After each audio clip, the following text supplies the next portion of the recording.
I'm going back to Australia. Australia. I'm going back to Australia. Man, I don't think so. What am I talking about? Well, who is going back to Australia? The Chinese are looking to flock back to Australia. This is an article from 2 weeks ago that slipped my radar, but it was sent to me from someone in a prominent position in an Australian cabinet, believe it or not, that watches the Mike Martins channel. Chinese buyers are getting ready to flock back to Australia's cheap property market, with one city emerging as their clear favorite. I'm going back to Australia. Styling, profiling, advising, realizing. Chinese have ranked Australia as their number one destination to buy property, with 27% of tourists telling Chinese portal Zhou they'll consider buying property on their next overseas trip. Woo! So what does this mean? That means there's less coming to Canada! Woo! Canada wants more Chinese. So what's been happening in the Commonwealth? Commonwealth countries are falling. They're defaulting. Huge, economic-wise. Prop up the GDP, they need to compete for Chinese immigration. But what's happened? It's been buying out the people in the country, left, right, and center, and people locally can't afford to get into the markets, and they have to move to rural towns and move into rural towns. Eventually, they're going to have to create a country where they could go to, like somewhere up in the, or maybe Greenland or somewhere up in the Arctic, where they could go to and be part of a community where they could afford to live, right? So, here it is. McCollum's, this is for Canada here, okay? McCollum says visas from be increasing from China to Canada to about 500,000 per year, but opening more visas offices could help Canada compete for more Chinese worker students in lucrative business. So here it is. It's about money. It's about money. Now, so this means less will be coming to Canada, which is good for us in Canada, so that we can afford to buy and actually get ahead, you know? Property on their next overseas trip! Woo! Of the Australian cities, Melbourne was ranked by almost half the Chinese buyers as their top pick. Sydney and Brisbane, with Brisbane singled out for its more affordable market. After a couple of years of declining Chinese activity in the market, renewed interest could lead to a boom in prices, with depreciation of the Australian dollar securing an 11.1% discount for Chinese buyers. I'm going back to Melbourne, Sydney, Melbourne. I'm going back to Melbourne. Man, I don't think so. Of 1.2 million Chinese tourists visiting Australia each year, as many as a quarter could be looking to buy property. In a new study, as suggested, as many as 27% of mainland Chinese said they would be shopping for a property of their next overseas holiday. Here's the problem. Me, Mikey Martins. You see, here's the problem with this. I'll give you my example I tried to buy property in 2 states in Mexico. Dos estados in Mexico way. And you know what they told me? They laughed at me. Ha ha ha. You're a foreigner. You can't buy in Mexico. That's why in 100 years, Mexico will still be Mexico. They will speak Mexican, and everything will pretty much be the same in 100 years in Mexico. Why? Because they're not selling out their sovereignty. I couldn't buy land. I was going to tell them, look, I'll pay you cash, I say. They're like, no, you can't come here. You're a foreigner. What if I use my Portuguese side? I'm a dual citizen. Portuguese, yeah, we have no problems with the Portuguese, but you're still a foreigner. You can't buy in Mexico. Well, Mike, all these expats own in Mexico. Yeah, read the fine print. I have a lawyer in Cuernavaca. He checked the fine print for me. He told me, no, Mike, you'll never own this. And if something happens to you, it'll be sent to the federal government will seize property. And if you marry a Mexican woman, she will take it. You will have nothing to leave your kids. So that's how it works. Protecting sovereignty. In Thailand, I wanted to open a business. I didn't want to buy land. They wouldn't let me open a business in Thailand. So there you go, guys. As many as 27% of Chinese said they would be shopping for a property in their next overseas holiday, according to a survey prop by portal Jaway. Of those, Australia is their number of international destination to buy us.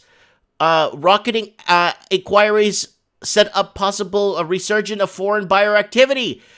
Chinese buyer inquiries have posted 2 consecutive quarters of year-on-year growth for the first time since 2016, the report said. In the first quarter, Chinese demand was up 40% compared to a year earlier. That followed 54% gain in the fourth quarter.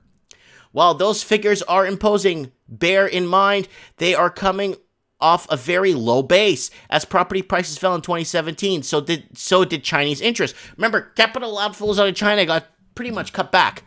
Now, with stability returning, so too are the buyers. So who's to say that the Chinese government is basically saying, okay, we're going to sink the Commonwealth, but the best way to do it is to sink them by buying out their own people, fill the streets with fentanyl and opioids with the profits, and then return it back into the Commonwealth.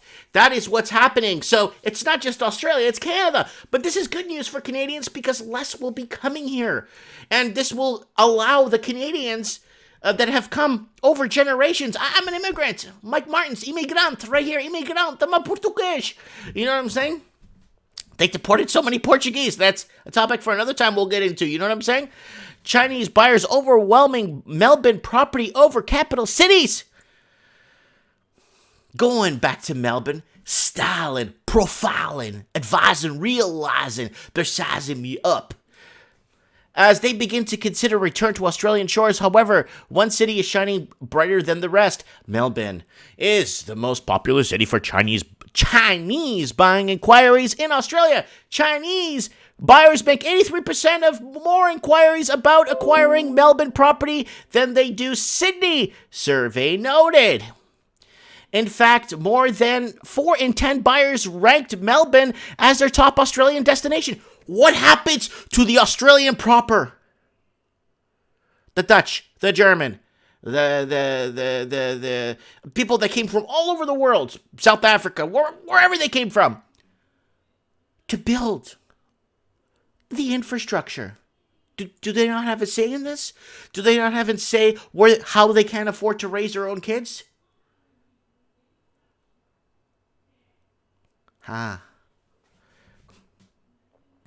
83% inquiries acquiring Melbourne property, and they noted Sydney, the survey noted. In fact, more than 4 in 10 buyers ranked Melbourne as their top Australian destination compared to less than a quarter for Sydney.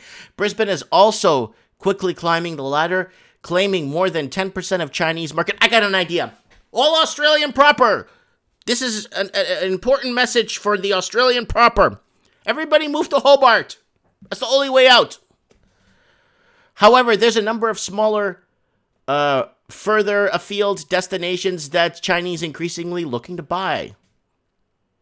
The fastest growing cities in terms of Chinese buyer interest are Hobart. Oh my God, they mentioned it here.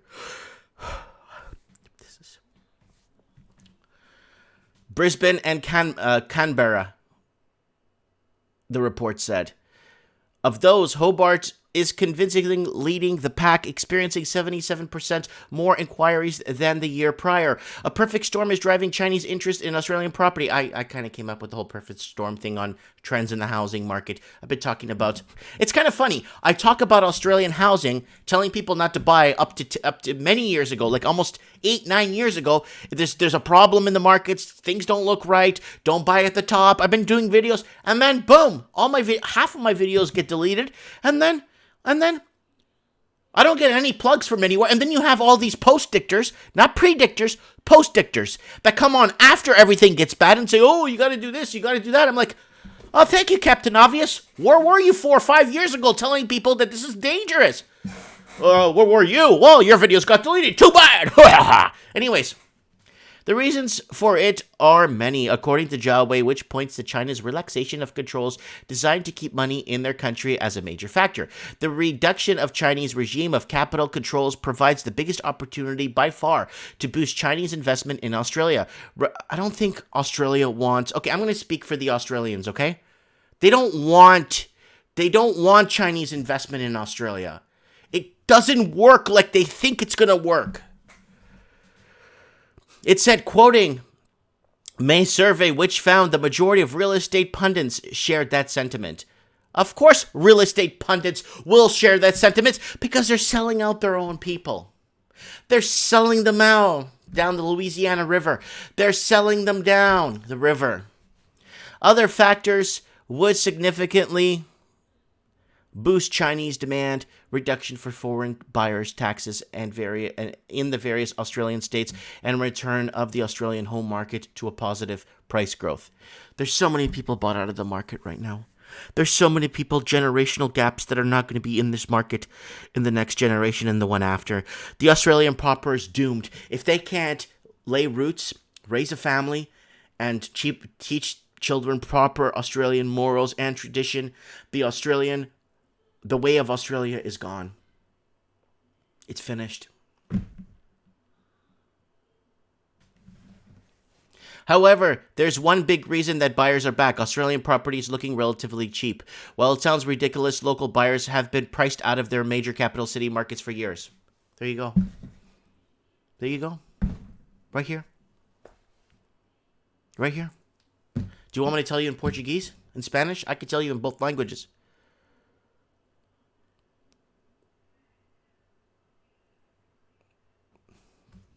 While close to double digital declines in Sydney and Melbourne have brought prices lower, Chinese borrowers have another major advantage this time around.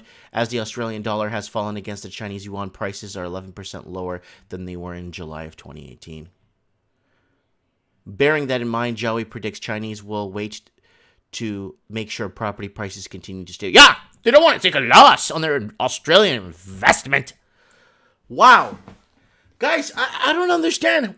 How is this allowed to happen? Oh, Mike, you're just a racist. Okay, I'm a racist. My wife's Filipina. I'm famous in Africa.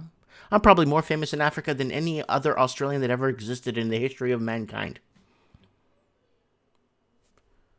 I have black family. My ex-girlfriend was Chinese, and the one before that was Chinese. It's not about racism. It's never been about racism. And I'm a Portuguese. Thousands of us have been deported from Canada in 2016. 2006, 2007, 2008. Thousands of us have been deported. And we owned homes and stuff. People being deported to countries they've never been to. Because they have a Portuguese passport. Watch it on my channel. Guys, this is crazy. You guys have no idea. It's an economic takeover. Man, you guys, I gotta go to the shop and open it, but I feel for the Australian proper so much. Guys, you know what? Share this video because no one's gonna get it. It's not gonna get out there. I need people to get this video out there if you're in Australia. Go on every social media platform. Get out and let people know. Because once Australia loses what it is, or what it has left, it's over. It's over, guys. I told you Australia's the first to fall. Then New Zealand followed like instantly. I think it's the UK, then Canada, and then Western United States would fall. Let me know what you guys think. Thanks for watching, guys.